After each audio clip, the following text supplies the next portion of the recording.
It's that time of year again. It's essay time, so what are you going to do about it? Here are a few hints and other ideas to get you started. Just sit and write. Don't worry about word count or content. Just write. Don't just tell the reader you've matured, tell them how you've matured. Show and tell. Consider writing your essay in the first person. It's the most compelling way to tell a story.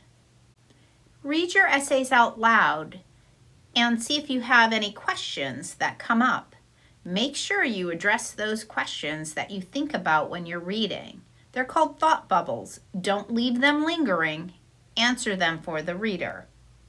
Don't be afraid to scrap a bad idea.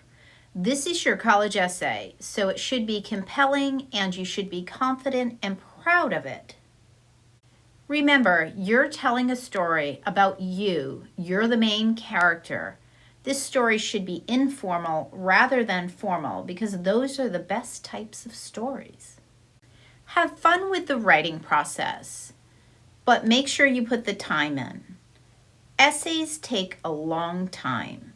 They typically do not turn the creative corner until at least the 6th draft, so put the time in and you'll get the result. We've placed some examples below, so read our examples to get some inspiration and get writing. And don't forget to like and subscribe to Pivotal College Years. We need your support.